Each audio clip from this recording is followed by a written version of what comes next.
नमस्कार and welcome you world affairs. मैं हूं प्रशांत धवन। नाउ यहाँ पे आप लोग ठीक पढ़ रहे हैं। चाइना का डिफेंस बजट 300 बिलियन डॉलर के आसपास पहुंच सकता है और ये बिल्कुल एक बहुत ही बड़ी चिंता की बात है, ना सिर्फ इंडिया के लिए, यूएसए के लिए भी। यहाँ पे आप देख पाओगे रिसेंटली इस पर बहुत से आर्टिकल्स पब्लिश हुए हैं कि big worry for India US as China signals major hike, major increase होने वाला है चाइना के डिफेंस बजट में। ना मैं बहुत ही लंबे समय से कहता आया हूँ, भारत का जो डिफेंस बजट है ये 100 बिलियन डॉलर के आसपास होना चाहिए, क्योंकि hear me out, China although on paper पिछले साल का आप अगर डेटा देखो तो ऑन पेपर कहता है कि इनका जो डिफेंस बजट है ये 230 बिलियन डॉलर है। ये पिछले साल का मैं आपको बता रहा हूं। मगर यूएसए ने 2014 से ये कहा है कि चाइना अपना डिफेंस बजट जो एक्चुअली में इनका होता है ना, उससे काफ़ी कम बताता है। एक्चुअल में जो चाइना का डिफेंस बजट है वो आप हमेशा मान के चलो 30 से लेकर 40 बिलियन डॉलर एक्स्ट्रा रहता है। तो जब चाइना कहता है कि 230 बिलियन डॉलर, तो आप एज्यूम करके चल लीजिए कि ये लोग ऑलरेडी 270 बिलियन डॉलर्स खर्च रहे हैं डिफेंस की तरफ, और अब जो एक और इनका इंक्रीज होगा उससे पॉसिबिलिटी है कि अनऑफिशियल चाइना का जो डिफेंस बजट है ये 300 बिलियन डॉलर के आसपास जा सकता है।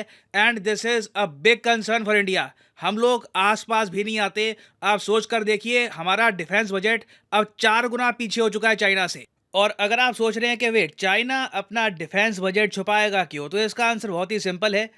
चाइना बेसिकली हिटलर के नाजी जर्मनी की जो मिलिट्री स्ट्रैटेजी थी वो फॉलो कर रहा है। हिटलर ने क्या किया था, पावर संभालते ही 1993 से लेकर 1939 तक बिल्कुल आप कह लीजिए सीक्रेटली दुनिया को बिना बताए एक बहुत ही बड़ा मिलिट्री बिल्डअप किया। हालांकि जिस स्केल पर हिटलर ने किया था वो कमाल था, क्योंकि एक तरफ देखिए जर्मनी पर पाबंदियां लगी हुई थी कि जर्मनी अपनी मिलिट्री को बिल्डअप नहीं करेगा, आर्मी एक्सपैंड नहीं करेगा। हिटलर ने इतना सीक्रेटली सिर्फ कुछ ही सालों में इतने टैंक्स, इतने एयरक्राफ्ट्स, इतनी सबमरीन्स प्रोड्यूस कर दी कि जब जर्मनी ने पूरे यूरोप को कब्जाने का प्रोसेस स्टार्ट किया, किसी को उम्मीद नहीं थी कि जर्मनी इतना स्ट्रांग होगा। हिटलर ने आप कह लीजिए पूरे यूरोप को सरप्राइज कर दिया था। और आप इमेजिन कर सकते हैं कि ये सब काम अगर हिटलर चीख चीख के करता, कि जी मिलिट्री परेड निकालता, दिखाता कि देखिए हमने ये बना लिया, हमारा ये टैंक, हमारे ये एयरक्राफ्ट, तो आसपास के देश तैयार हो जाते और हिटलर को यूरोप कब्जाने में प्रॉब्लम आती। तो चाइना का भी अभी के लिए सिंपल असूल है, जितना मिलिट्री बिल्डअप ये करके बैठ चुके हैं, जितना ये पैसा खर्च रहे हैं मिलिट्री पर, उससे काफी कम रिपोर्ट कर रहे हैं, ताकि जब चाइना एक एक्चुअल मिलिट्री ऑपरेशन करे तो ये दुनिया को शॉक कर दे। अब यहाँ पे आप एक सवाल पूछ सकते हो कि चाइना का जो मिलिट्री बिल्डअप है ये किस कंट्री को या फिर किस टेरिटरी को टारगेट करने के लिए है। क्या ये जेन्युइनली इंडिया जैसे एक पावरफुल कंट्री को, जिसके पास न्यूक्लियर वेपन्स हैं, ह्यूज आर्मी है, क्या उसको अटैक करेंगे या फिर किसी और कंट्री को अटैक करेंगे? देखिए, इसके बारे में ऑब्वियसली हम कुछ प्रोडिक्शन कर नहीं सकते। हमें बस ये पता है कि चाइना सिंस अपना मिलिट्री बजट रैपिडली इंक्रीज कर रहा है, इससे डेफिनेटली इंडिया के सामने थ्रेट खड़ा होता है। अभी हाल ही में आप देखो तो जो G20 समिट के विदेश मंत्रियों की मीटिंग हुई, यहाँ पर चीन के जो नए विदेश मंत्री बने हैं ये भी भारत में आए थे। इनकी मीटिंग हुई डॉक्टर एस जयशंकर से। इन्होंने ये कहा कि जो डायरेक्ट फ्लाइट्स है ये वापस ऑपरेट करते हैं। इंटरेस्टिंगली इसी G20 समिट के दौरान जो क्वाड कंट्रीज के विदेश मंत्री हैं इनकी भी अलग से मीटिंग हुई। और सरगई लावरोव जो रशिया के विदेश मंत्री हैं, इन्होंने ये कहा कि जिस तरीके से क्वाड कंट्रीज इकट्ठा खड़ा होते हैं ना, हमारा सपना है कि भारत, चीन और रूस भी इसी तरीके से इकट्ठा हो। लावरोव ने यह कहा कि ये रशिया के इंटरेस्ट में है कि इंडिया और चाइना दोस्त रहे। इनकी ये जो छोटी सी क्लिप है मैं चाहता हूँ यहाँ पे आप देखें। इन्होंने मेंशन किया है कि जिस तरीके से अभी क्वाड की मीटिंग हुई है ना, इसी साल आप देखोगे RIC का भी समिट ये लोग करके दिखाएंगे, जहाँ पे रशिया, इंडिया, चाइना तीनों देश इकट्ठा आएंगे। And we are interested in these two great nations to be friends, and we are trying to be helpful. It was at the initiative of my great predecessor, Evgeny Primakov, that RIC was created, Russia, India, China, Troika.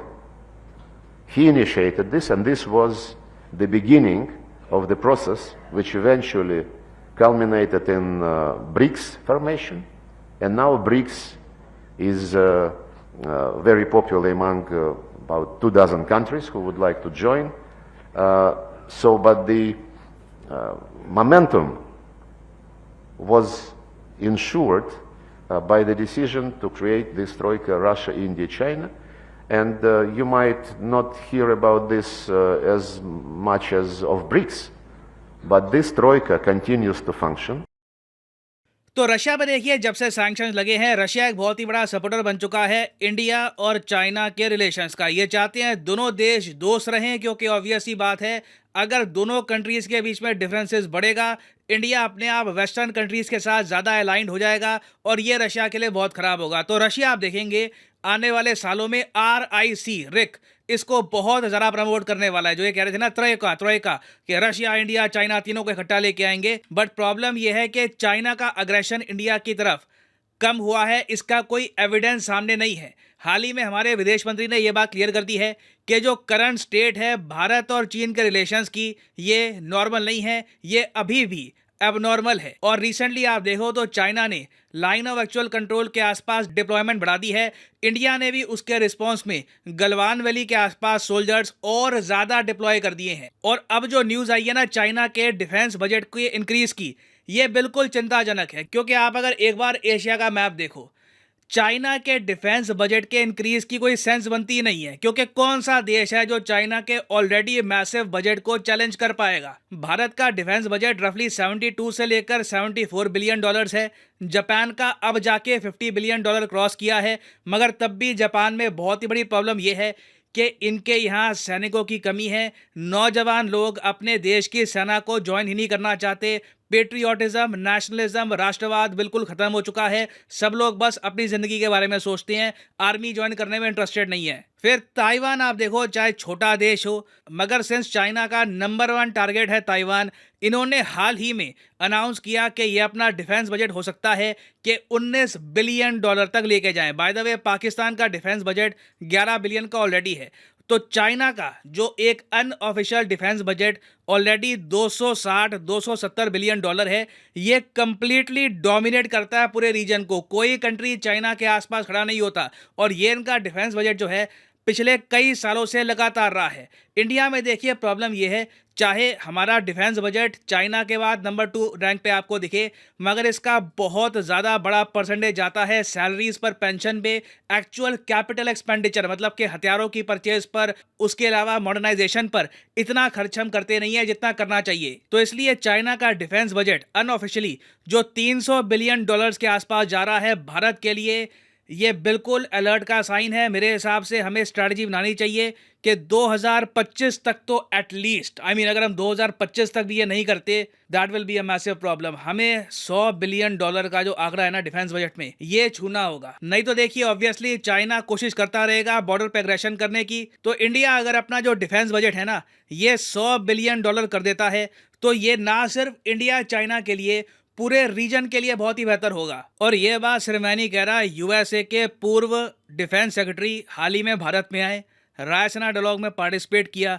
इनसे पूछा कि जी देखो world peace कैसे कायम करे, कैसे ensure करे कि लड़ाई ना हो। इन्होंने कहा कि देखो वर्ल्ड पीस की जब हम बात करते हैं ना, तो उसमें एशिया का बहुत ही इंपॉर्टेंट रोल रहने वाला है। और एशिया में पीस आपको कायम करके रखना है ना, तो उसका एक ही आंसर है, भारत को मजबूत होना होगा। मोर इंडिया इज स्ट्रॉन्ग, मोर काम थिंग्स विल बी। ये सिर्फ एशिया नहीं, पूरे दुनिया के बारे में बात कर रहे हैं। क्योंकि इंडिया स्ट्रॉन्ग रहता है, चाइना चेक पे रहेगा, इंडिया का दबाव रशिया पे भी बनेगा कि आप देखिए न्यूक्लियर वेपन्स और अग्रेशन वगैरह ना करिए, अब जितनी हो गई है लड़ाई इसको अब खत्म करते हैं। तो इंडिया का रोल यहाँ पर मैसिव रहने वाला है। तो हमारी ड्यूटी एज इंडियंस सिर्फ अपने देश को बचाने की नहीं है, हमारा एक लार्जर रोल भी है एशिया में, दुनिया में। In order to maintain peace India has to become strong. तो ये देखिए एक न्यूज इन ट्रांजिशन है। अभी इस पे ऑफिशियल डिटेल्स आएंगे बाद में कि चाइना ऑफिशियली कितना नंबर अपना जो बजट है डिफेंस बजट का इंक्रीज करता है, उस पर बाद में एक अपडेटेड वीडियो मैं लेके आऊंगा। अभी के लिए this is the end of this video. मैं ये भी ऐड कर दूं कि लाइफ में अगर आप एक बार प्रॉपरली एक एग्जामिनेशन की तैयारी करना चाहते हैं, घर बैठे या काम करते हुए कहीं भी, तो अनअकैडमी के क्वालिटी कोर्सेज आप परचेज कर सकते हैं at a heavy discount. Simply जाइए कमेंट सेक्शन में, यहाँ पे आपको मिलेंगे एग्जाम्स के link. For example let's say आप प्रिपेयर कर रहे हैं यूपीएससी के लिए, तो यूपीएससी के लिंक पर यहाँ पे आपको करना है क्लिक, और यहाँ पे आप कर सकते हैं परचेज यूपीएससी का कोर्स, जिसके अंडर प्रीलिम्स और मेंस दोनों यहाँ पे आपके कवर होंगे।